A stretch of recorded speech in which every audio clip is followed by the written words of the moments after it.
Yo guys, check kamusta mga idol. So ayan, mag-update tayo ngayong Sunday night mga lodi, no? Medyo maaga ko ni-record to, mga 7. Kasi may lakad ako ngayon mga lods. Makapalaban tayo ng bilyar ngayon mga idol. Pero nag-aabang na yung aking katunggali mga lodi, no? So maya aalis tayo. So mag-update muna tayo ngayon syempre. Grabe, meron tayong update sa Pi. Marami naghahanap ng update sa Pi. Pero onti lang kasi medyo wala namang masyadong news ngayon sa Pi. No? So, check na muna natin mga idol. Pero bago yan, start na muna bago tayo mag-start pala, mag-like muna ng ating video. So, ayan. Like lang muna mga idol. At grabe, no? So, ano yung ini-expect natin na lilipad na yung market? Bumaba pa lalo, no? Ganon din si Bitcoin, nag 103. Mga lods, no? Si Bitcoin, balik siya sa 103. Umabot na nga siya ng 111, eh. Mga idol, di ba? Noong May 23. 111 to 103. So, syempre, yung ating mga coins, sumusunod sa mother coins sa ngayon. Mga loads. So, ang ating XRP ngayon is nasa 2.13. Mga idol. Grabe, no? Andiyan na yung aking lock profit, nakakaano tuloy. Parang gusto ko, ang hirap parang anytime pwede siyang sapulin bago lumipad. Ang masama nito, pag sinapul siya, wala ako. No, kumbaga hindi ko na monitor. So, pag sinapul siya, hindi ko na monitor. Hindi ako makakaposisyon. Hindi tayo makakaposisyon. Kailangan nating bantayan. So, mayat tinitignan ko tong aking trade, mga lodi. So, lock profit naman to. Positive $100 tayo dyan. If ever natamaan yan, no? Ayan. Kakaroon tayo ng 5.5. 5.5, no? 12 lang, 12 ba? So, ayun, no? So mag-update na tayo. So unahin na natin to mga lord. Sabi ni Dr. Cheng Jiaofan. Naku, matutuwa yung ating mga Pi nito. The thunder of crypto is here. Pi Network is preparing to lift up on Pi 2 Day. June 28 to mga idol June 28. So may aabangan pala tayong event sa Pi Network. The biggest update of the year is coming. And it could change everything. So malaking ata to ng event ng Pi. No? So sabi niya rito, buy more, hold strong. Picoin is not just a token, it's the key to the next digital revolution. Parang parehas ng mga sinasabi, no? Parehas ng mga sinasabi mga token, Dito, growth is inevitable. Momentum is unstoppable. Opportunities are endless. Sabi dito mga lodi, don't miss the wave. Smart pioneers are holding. Are you?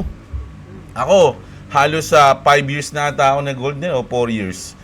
Don't miss the wave. Sabi niya ganun. Nabasa ko na yan. Stay ahead of the curve.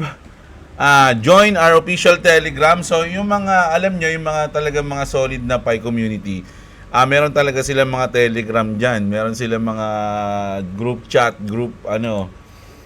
minsan sa Messenger meron din sila, minsan sa Telegram, sa Discord. So yung mga solid na Pi diyan, solid na Pi na pioneers, pwede kayong sumali sa mga ganito, mga lods, para hindi kayo naboboring. Minsan may kausap kayo sa tungkol sa Pi. 'Di ba? So ayan, ganda ng logo ng Pi, Mjolnir. So hindi lang 'yan. Dahil ngayon, top 2 trending in CoinMarketCap. Price surge coming soon, no? So, nag-top 2 yung Pi ngayon sa CoinMarketCap, mga lodi, na trending coins. Although, negative siya ngayon, pero kasama siya sa top 2. Ibig sabihin, nakikita siya ng mga tao. Kumbaga, napapansin siya at nakikita na nagtatap siya, mga idol. No? So, ayan. Check nga natin yung presyo ng Pi. Ano yung presyo ng Pi ngayon? Nawala na siya sa So, bumalik pala siya ng 0.6. Mga loads, no? Balik ng 0.6. Nag 0.59 pala to. Kahapon, nag 0.59 mga loads, no? So, ngayon 0.6 siya, mga idol. So, ito naman. Kilala nyo ba si Silk Road Ross Ulbricht, mga idol, no? Nagsalita yan nung Bitcoin conference Alam ko nung nakaraan lang 'di ba? Founder of the Silk Road, Ross Ulbricht, just received 300 Bitcoin worth 31 million donation. Mga idol, no? 31 million dollars donation. Donation lang yan sa wallet niya. Mga idol, no? Sabi nga dito, wild, mga loads, no? So, 300 Bitcoin agad. Mga lodi, nung nagsalita siya doon. Alam ko, may malulupit din mga sinabi niya doon. Nag-thank you siya sa mga tao, kay Trump. Kasi nga, halos 11 years ata siyang nakulong. 11 years. Pero, kung hindi siya pinardonan, habang buhay na siya doon na makukulong. Mga lods, no? So, siguro bawi ng community sa kanya yan, no? Na yung 11 years ng buhay niya na sayang. O nag-donate sa kanya ng 300 Bitcoin, which is 31 million dollars yung halaga. Grabe yun, mga lodi, no? Bigla siyang naging milyonaryo, grabe. Bagay, milyonaryo na talaga to kasi sa Bitcoin di ba? So, tinanong pa siya dito, confirm ba? Sabi ni Grok, yes. Mga lods, totoo po yan, no? Ito yung mga news na gusto kong ipakita sa inyo, mga idol, no? Ito sinasabi, pakinggan natin sila kung paano sila magalit sa XRP. Pay attention and listen because I think that I found the next XRP. I have literally liquidated some of my assets to build my bag and get this coin because it moves like XRP but on a smaller scale. XRP is currently at $2.14, but it's going to take a little bit of time before it reaches $10,000. But I did not lose hope because I found this coin at its early stages. The Beck network is a cryptocurrency that is taking care of payroll internationally but at a faster pace. This coin has literally been up almost 400% in the past 2 weeks because it has been making a lot of noise. Based on the price point, you already know that we are in the very early stages. But if the Bet network merges with XRP, this is going to skyrocket because it has the potential to do so. Just imagine this. I'm working internationally and I need to get my paycheck. If the Bet network's already moving quick and it merges with XRP, I will get paid instantly. This crypto can change the whole entire game for people that work remotely, especially if they're traveling internationally. Now, I know you have that friend that got into XRP or even Bitcoin before it even got known. I'm currently accumulating more and more Zebek network as we speak because it's not even at a penny right now. This is the perfect opportunity to build your bag. Get in right now before it's too late. Pay attention. So ayan, no? Ito mabait pa si Kalbo mga lodi. Ito din, sinold niya raw yung kanyang 100 XRP, $100,000 XRP. I just sold over $100,000 of my XRP that I have been holding for fucking years, just to buy this one coin that is literally it's exploding right now. Right at this moment, this coin is fucking exploding. It is up over 400%. And the reason why is so simple. People are literally calling this the baby XRP. So if you missed out on XRP when it was literally pennies, even before pennies, you do not want to miss out on this one coin because there might even be a partnership with XRP in this one coin. It's fucking crazy. And the coin I am talking about is called Zebet Network, ticker symbol ZBCN, and it's literally less than 1 penny. And people are saying, there are projections saying that this shit is going to go to a fucking dollar. And with all the information that is being thrown out right now, I believe it. I honestly believe this coin can literally be $1, and it only has a $400 million market cap. And when you compare the size to XRP, it's crazy. So if this partnership does happen, if XRP partners up with Zebek Network, the amount of money that is going to flow into this coin is going to be fucking massive, insane. Like this is probably the easiest 100x. Ito pa mga lods, no? If you were smart, you would sell that garbage XRP shit. That Puff Daddy, Ashton Kutcher, Ellen fucking bullshit salad, fucking garbage, fake money. That shit ain't never going to fucking... If you were smart, you would sell that garbage XRP shit. That Puff Daddy, Ashton Kutcher, Ellen fucking bullshit salad, fucking garbage, fake money. That shit ain't never going to fucking...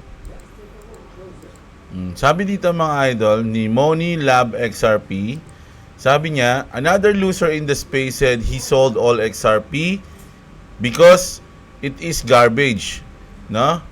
XRPS, ayan. Meanwhile, Zebek Network claims they've been in talks with Ripple XRP development team for a few weeks and something is supposedly in the works.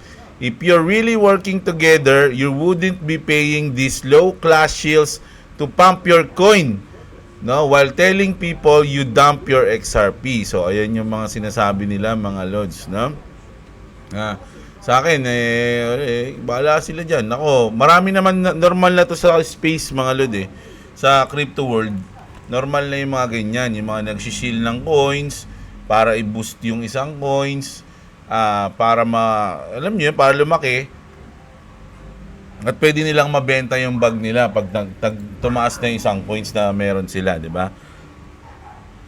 So normal na to sa space. Pero sabi ko nga, yung mga ganito sa akin negative kasi tama nga naman, no? Sinasabi nila na magpa-partner yung XRP tsaka Sebek, umaasa sila doon na once na mag-partner baka lumipad pa si Sebek. Pero yung ibang mga influencer tulad nito, sinasabi na ibenta si XRP, binenta yung 100,000 na XRP para bumili sila noon. So parang it doesn't make sense, 'di ba? Kumbaga sinisiraan mo yung XRP pero gusto mong maging partner ng Sebek yung XRP para lumipad yung Sebek.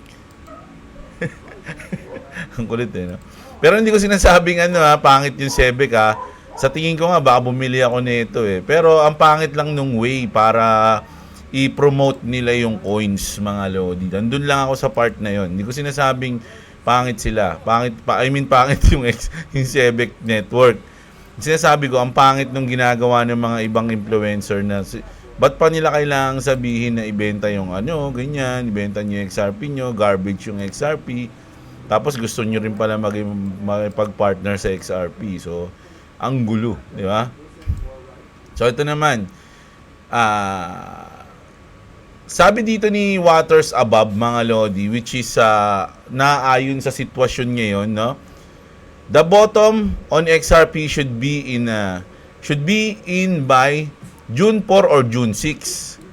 After June 18, expect a straight line breakout to $10 by late July, early August, sabi niya rito. In the meantime, watch out for this week ahead. June 3 to 6 will be heavy manipulation. So, binanggit natin, mga idol, na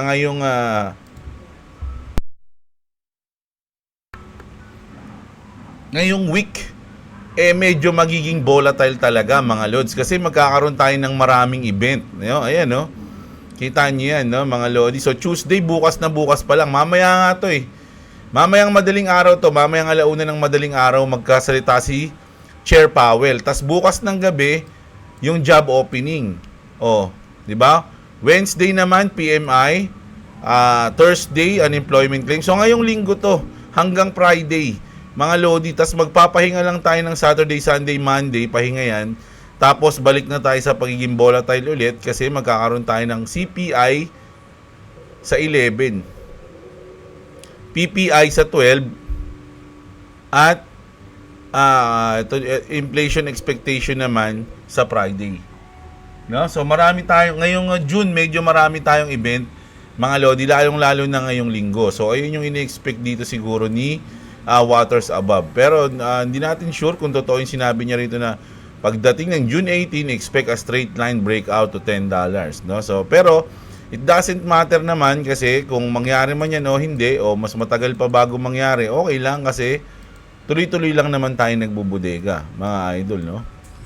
Ganun lang yun. So sabi dito ni Bandel, when global liquidity rises and the dollar weakens, Bitcoin runs first, mga idol. Lagi niyong tatandaan yan, no? Bitcoin lagi mauna. Lagi yan sa cycle. Bitcoin mauna and then alt season follows, mga lodi. Most will realize it too late. So, una, Bitcoin hataw yan, mga idol. Siguro sa akin, sa tingin ko, mga 150 to 170. Ganun yun lang yung sa akin. Kung umabot siya ng 200, goods na goods. Diba? Nakakagulat na yun pag 200k ngayong cycle. After nun, syempre yung mga nasa Bitcoin, magbebenta na yan, ililipat na nila yung kanilang mga assets sa altcoins para kumita ulit sila. Di ba? Ganun yun. Kasi magpapump ulit yung pagtaas ng Bitcoin, bababa na yung dominance niya. Altcoins naman, lipat na nila yung pera sa mga altcoins, and then yung mga altcoins magpapump, doble yung kita nila. Nakumita na sila sa Bitcoin, kikita pa sila sa altcoins, no? Pag alt season. And then after nun, siguro may mga matitira pa dyan. After ng altcoin season, may meme season pa, may mga AI pa, hindi natin sure kung ililipat pa nila dun yung mga asset nila. Pero sure ako na after ng mga ganong season, mga Lodi, is magda-drop na yung market, no? Magbe-bear market na ulit, mga Lods, no? Magte-take profit na lahat yung mga yan. Yung mga big money, magte-take profit na lahat yan, mga idol. So tama yung sinabi nito, mga Lodi, no? Tapos ito naman, sabi ni dito ni Crypto Reviewing, everyone was expecting alt season. Lahat naman tayo, di ba? Everybody was expecting BTC to pump straight to 150,000. And that's exactly why the market is dumping. Kasi mga Lodi, masyadong obvious. Di ba? Tama naman siya dito, mga idol. Kaya nagda-drop ngayon kasi ini-expect nyo magpa-pump. Ini-expect nyo magpa-pump. Di pag nag-pump yan, masyadong obvious. Lahat kayo panalo. Thousands of investors were positioned for the same alt season we have seen in every previous cycle. It was too obvious. O, ayan, no? And there's no way everyone can be a winner. Tama yan, mga Lodi. Kasi kung yung mga pinapanalo nyo, ayun yung pera ng ibang mga natatalo. So, hindi pwedeng lahat panalo. No? Sabi nga mga idol nag-uumpisa yung pump pag wala ng pag-asa yung mga tao sa crypto, mga Lods. Pero ngayon hindi, ang ganda ng ang ganda ng nangyayari, puro good news 'Di ba? So ang nangyayari, sinusuppress ngayon ng mga big whales yung mga coins o yung presyo, kasi dati onting news lang na ganito nagpa-pump na Ngayon hindi nila pinapayagan kasi maraming nakaposition. Mga Lods, lahat kayo mananalo pag nangyari yun. So, ang ginagawa nila, sinusuppress nila ngayon. So, hanggang ma-shake out kayo. Pinipilit nila na ma-shake out tayong lahat, no? So, what happened instead? Market makers decide to delay alt season. They push peak euphoria and hype with bullish catalyst. Bitcoin ETFs, Bitcoin Strategic Reserve, Trump tariff delays, you name it, sabi niya. All designed to pump Bitcoin only. So, ayan lang yung kumbaga, nagpa-pump lang Bitcoin Naiiwan yung mga altcoins. Altcoins perform okay, but still not providing alt season like returns we have seen in the past, no? So, hindi yung tulad ng alt season dati na nagto-20x, 30x, 50x yung mga alt season. Hindi ganun yung nangyayari. Kumbaga, mas pina-priority nila na Bitcoin lang muna. Yung altcoins okay lang yan ganyan, wag yung ihataw yan. Why? Sabi niya ganun. Because they want to frustrate investors. Ayan, mga Lodi ako, naniniwala ako sa sinasabi niya dito. Because they want to suppress investors. The majority of investors only hold altcoins. Tama yan. Unti lang yung may hawak ng Bitcoin Halos lahat puro altcoins yung hawak. So what better way to cause depression than pumping Bitcoin while altcoin underperform? Tamang-tama. Diba mga idol? Naintindihan nyo ba? And their plan worked perfectly, sabi niya. The majority of investors are now bearish na. No, yung iba diyan, ano ba yan? Naiinis na. Ano ba yan? Kailan ba magpa-pump? Ano ba naman yan, Jeblo? Bagsak pa rin yung coins, No, sa akin nagagalit yung mga sutoy, Mga iinip Sentiment is horrific and altcoins are tanking. And that's why soon would be the perfect time to full send the market, sabi niya, no? Once na nawawala na ng pag-asa, doon na yung perfect time para lumipad lahat. Leaving sideline investor behind, yung mga nagda-doubt, no? Yung mga nagda-doubt niya, may iwan yan. Yung may inaabangan pa, hindi, aabangan ko pa to sa ganitong presyo, ganyan. Tapos biglang hindi na sila nag-invest dahil may inaabangan sila and then naiwan na sila. This allows the elite to pump their bags and extract as much value as possible. This is a playbook they use over and over again in the markets, mga idol, no? So kailangan pala basahin, hindi natin basahin yung utak ng mga traders, ang basahin natin yung utak ng mga whales. Diba? Kumbaga mag-isip whales tayo para malaman natin yung ginagawa nila. Investors will FOMO back in. Investors will FOMO back in while the elite dump their bags on their heads, sabi. Diba? So, pag naka-FOMO na kayo, doon ibabagsak. Pag napo-FOMO na kayo, bumibili na kayo sa hype, saka ilalaglag. And before you know it, the cycle has ended na, mga lodi, no? In my opinion, the conditions are starting to become perfect for this to happen. If you have survived this long, well done, mga lodi, no? So, kayo ba? Naka-survive na ba kayo this long? You are stronger than 99% of investors. The next few months should finally reward us for our patience. I'm expecting some huge moves in quarter 3 or quarter 4 for altcoin and the crypto market. No, ito mga idol, no? Kasi tulad ko, meron akong date. No? So kahit anong mangyari sa simula ngayon hanggang dun sa date na gusto ko, it doesn't matter to me, panis. Doesn't matter to me. Kasi yun yung inihintay kong date mga idol 'di ba? So, bumaba man 'yan, tumaas man 'yan, dito ako magti-take profit, mga lodi. No, kahit na anong mangyari ngayon, bumagsak, lumipad, no? It doesn't matter, mga idol, no? Yung iba kasi pag walang ganun, walang plano, walang strategy, everything nila sa market, nagtataka sila, nakakabahan sila, hindi nila alam kung anong gagawin nila kasi walang plano. Walang nakalatag na blueprint. 'Di ba, na plan. So kaya yung iba tanong ng tanong kung ano bang gagawin. Ang payo ko, magkaroon kayo ng plano nyo. It's either target price o target time. Ganun, mga lodi. And sundin nyo yun. Huwag kayong maging consistent kayo dun sa target nyo na ngayon o sa plano nyo na yun. Huwag kayong masyadong maribok. Ayun yung aking payo. Diba? Bodega lang ng bodega hanggang dun sa time na yun. Ganun lang ako, mga lodi. Ngayon, kung may sarili kayong diskarte, may naiisip kayong ibang strategy na kumikita kayo, di dun kayo. Ganun lang yun, mga idol, no? So, medyo madugo kasi ang crypto world, mga lods, no? Kung wala ka talagang plano dito, bigla ka nilang papasok at magbabaka sakali na mag-pump yung ganito, tumaya sa ganito, magpa-pump. Medyo malabo pa sa sabaw ng negrong pusit yun, mga lods, no? So, ayun yung ating news. Tapos, eto, mga lodi, eto yung sa Sphere sa Las Vegas, mga idol. So, tinignan ko, totoo daw to, mga lods, eh. Si David Schwartz yan, eh, oh. Dati, nung na commercial dito yung Bitcoin, grabe yung hype ng Bitcoin nun, eh, nun. Kaya lang, ba't ganito sa Ripple?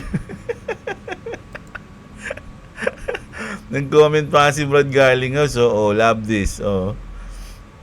So, ang kulit nila, eh, no? So, ayun yung natin ngayong gabi, mga lods, no? So, bukas, check natin kung natamaan na ba to. Ako, mami, mapapalaban tayo. Ako, baka bukas, tanghali pa ako gumising, oh. Hindi pa ako makapag-upload. So, medyo bukas na tayo, magbaliktad naman tayo ngayon. Baka umaga tayo magbasa ng comment or hindi ko alam. Kasi mag-aasikaso na ako, mga lods, eh. Pasensya na muna yung mga nag-comment. Pero shoutout sa lahat ng nag-comment. Sa lahat ng nag-comment at syempre sa lahat ng mga nag-super thanks sa akin, mga lodi, maraming salamat. Napakalaking tulong niyan sa channel ni Jeblo, mga lodi. Diyan ako ginaganaan mag-upload everyday sa mga super thanks nyo, mga lodi. At syempre sa like sa video, sa comment. At yun, sa mga nagsusubscribe sa atin, maraming salamat. So tuloy-tuloy lang tayo hanggang ngayong buong bull market, mga lods, no? Everyday tayo mag-update sa inyo. 2 videos a day kung kaya ko. Ayan. So ayan, maraming salamat. Kita-kits tayo bukas ng umaga, mga lodi. Magandang araw sa inyo, mga kapatid. At I scared you guys. Yes, I did. So like and subscribe to Clubs DB and subscribe to Jablo. Yeah. What's up? Yeah, what's up? I kind of always forgot. But so that's bye.